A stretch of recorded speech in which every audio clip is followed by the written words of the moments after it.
Hey kids, what time is it?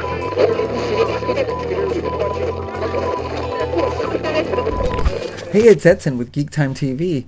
I got the opportunity to go see Dune Part 2 yesterday at an IMAX theater. Uh, it's officially it doesn't open until this coming Friday, March 1st. But this was like a special showing that they offered up a few days beforehand, and I was trying to get to the earliest showing I could find so to watch this movie, and I just wanted to give my initial first impressions. This is not going to be anything with spoilers in it at all. Except for maybe if I could reference Dune Part 1. I might reference Dune Part 1 or the trailers for Dune Part 2. So I'm assuming you've seen those if you're interested in this movie. But other than that, no spoilers. It's just no spoilers. I like to come back and do a much longer video, including spoilers, but not now. I want everybody to get a chance to go see this. And so here's my first impression of my first impressions. Go find the biggest screen you can find and watch this movie. It is visually spectacular. I mean, this is what movie theaters were made for this type of movie. This is what IMAX screens were made for this type of movie. It was just incredible. The cinematography, spectacular. The editing just seemed flawless. The sound and the music was great. Hans Zimmer with the great music once again. Set designs, costumes, all the equipment that they showed in terms of like the war guns and things. Everything seemed so real. It was just incredible. It was just like this mind-blowing experience, and it was almost like I sat down in front of this movie, and all of a sudden I was like sucked into it, and I was like one of the characters running around, running away from the worms or fighting Harkonnens and stuff like that. Oh my gosh, it was just such a, like I said, a visual masterpiece. The cast is great. The entire cast is great. Javier Bardem, especially, who played Stilgar, he didn't have a lot of parts in the first in Part 1. I'm so glad he got a lot more scenes. Every time he was on screen, he was so great. This guy's, I mean, obviously, if you don't know by now, he's a fantastic actor, and he has this. He's got this kind of subtlety too. Like he's just doing this so naturally, like he's not even trying to be an actor, because he just slipped right into the parts, almost like this part was made for him. But that's probably what everybody can say about all the parts he's played. It's like he does it so well that the whatever part he plays in other movies, it was made for him. And he's got quite a few like comedic elements in this movie that might not be as comedic, from his character's point of view, but it comes out that way, which does create kind of a couple of light moments in what's otherwise a very serious movie. Austin Butler, who plays Feyd-Rautha, you didn't see him in the first in Part 1. I just love the way he's introduced perfectly. It felt like I was, just plucking my imagination was plucking to write this from the book. You saw this in the trailer a little bit. He is in this arena fighting, gladiatorial style, and that serves as introduction to him, and that's a perfect introduction to exactly what the character is. As one of the other characters says, Princess Erlen, who's played by Florence Pugh, she's also not in Part 1, but she has this line and maybe this is like a mini spoiler, but she has this line that she refers to him as psychotic. Well, yeah, that pretty much just shows what kind of character he is. But he's also got this like underlying sense of honor when it comes to fighting, so that he's not like, he doesn't like try to cheat or take advantage of the other opponent. He wants to give them a chance to do a fair fight. So he's got this little bit of sense of honor. One of the changes that in this movie was that this character Feyd-Rautha did get a lot more scenes than happened in the book, and that was I was okay with that because it does show a lot more of this character, which makes the stakes higher at the end. That arena scene, also with the crowds, that sound, the whole theater was shaking. It really felt like you just had that, thousands of people just sitting there cheering on this fight. It was an incredible scene. Rebecca Ferguson, who plays Paul's mother, Jessica, she was also good. The fight choreography in this movie is so good.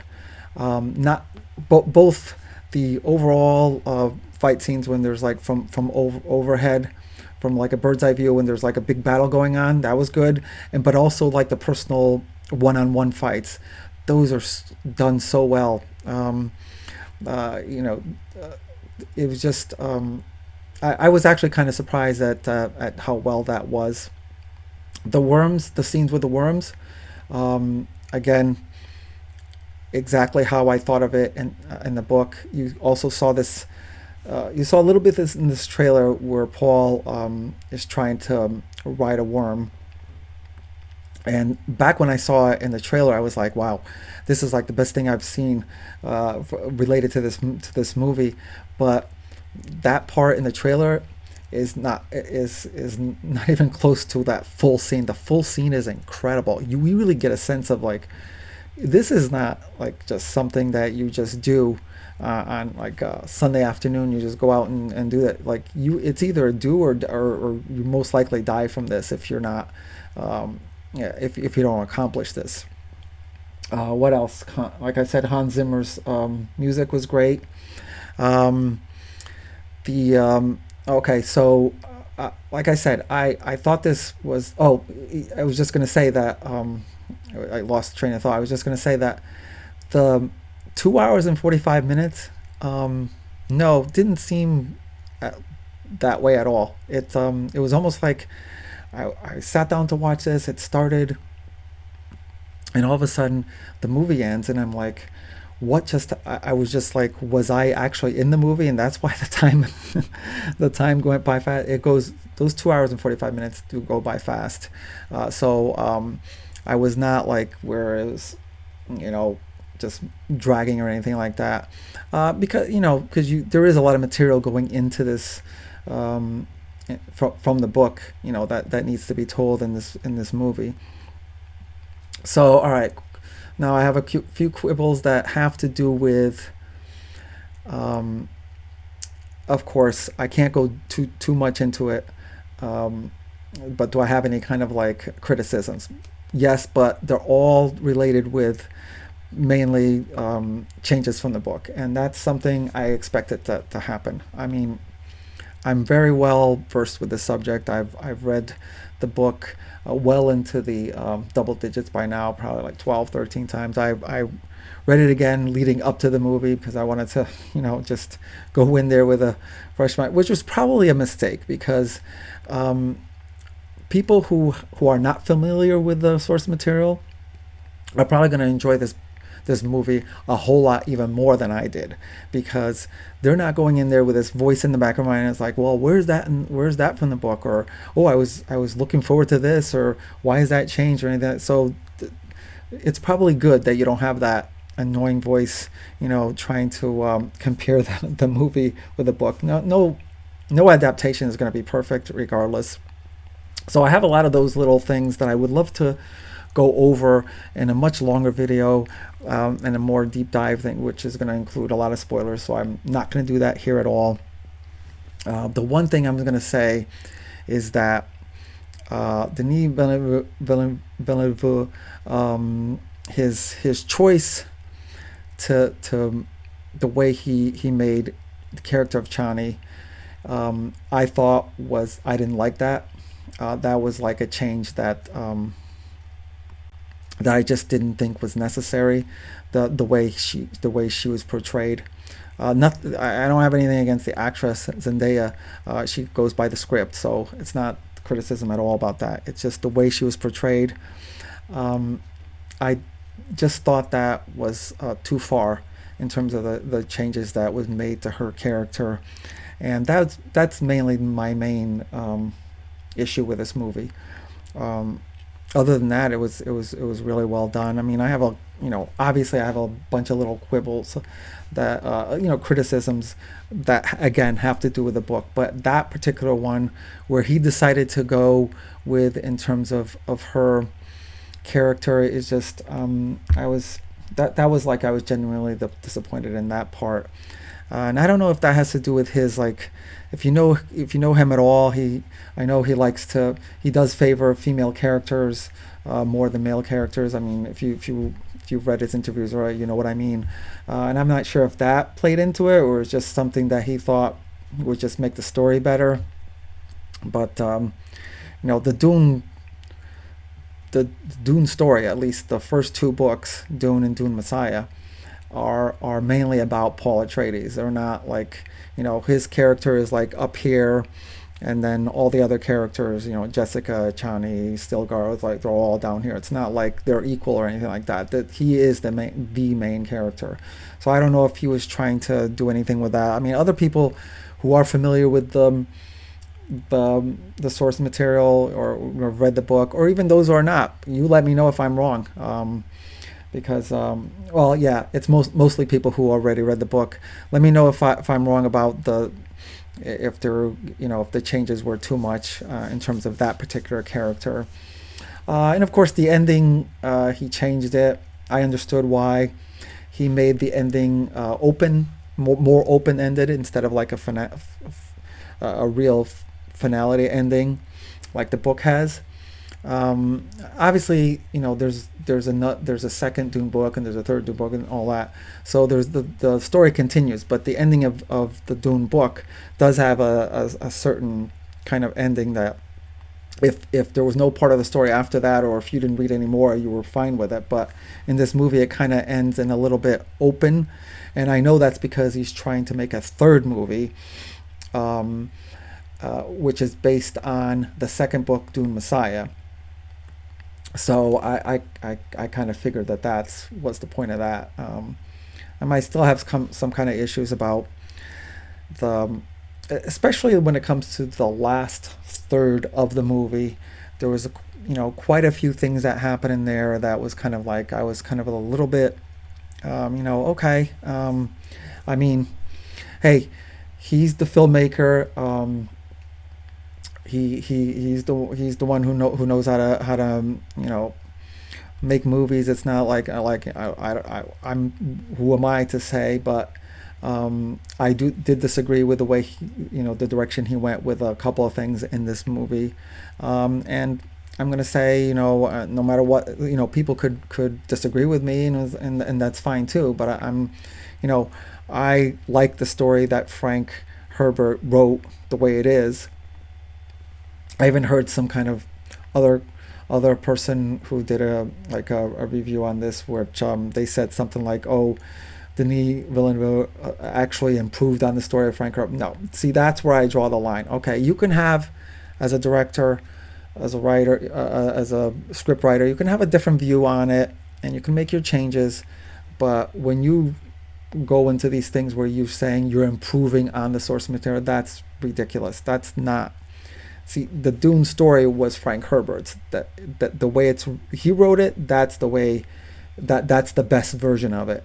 Okay, but again, I don't have problems with directors and producers or whatever making changes.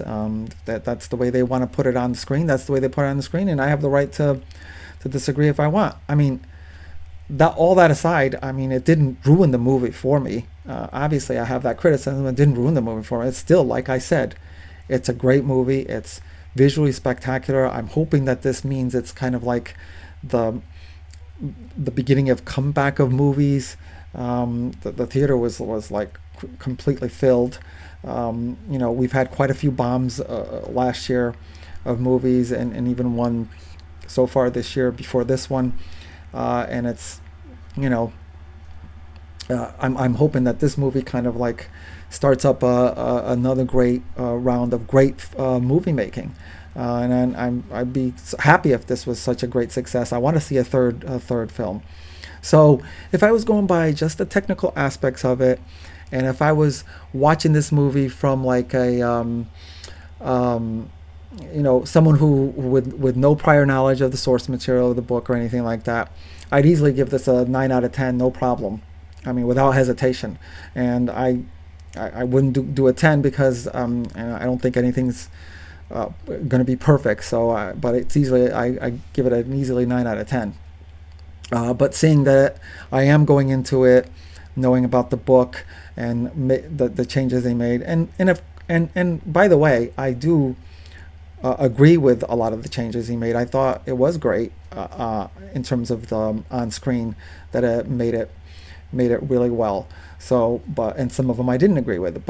And then putting that into consideration, I'll probably give it like the 7.5, maybe an 8. But I'll have to think about it. I'll have to go back and rewatch it and really go over it in my head. It's hard to remember from the beginning of the movie to the end, like what things, everything that did get changed. So. And I definitely want to see this movie over and over again. I encourage everybody to go see this movie. Like I said, go to the biggest screen you can find and watch this movie. You'll love it. And that's my final read on it. Totally recommended to go see it, whether you're familiar with the source material or you're not familiar with the source material. And let me know in the comments what you think. Let me know what you think about in terms of the book and what you thought of the movie. Okay, so that's it for me. I hope you go out and enjoy this movie. I hope you enjoy this video, and I'll talk to you soon. Thanks for watching GeekTime TV. If you like this video, please subscribe to the channel. If you subscribe, make sure to check the little bell icon anytime someone from our network drops new content here. Want some GeekTime swag? Check out the merchandise available in the GeekTime TV store, linked in the channel description below. Share GeekTime TV with friends, and as always, thank you for your support. We'll see you soon.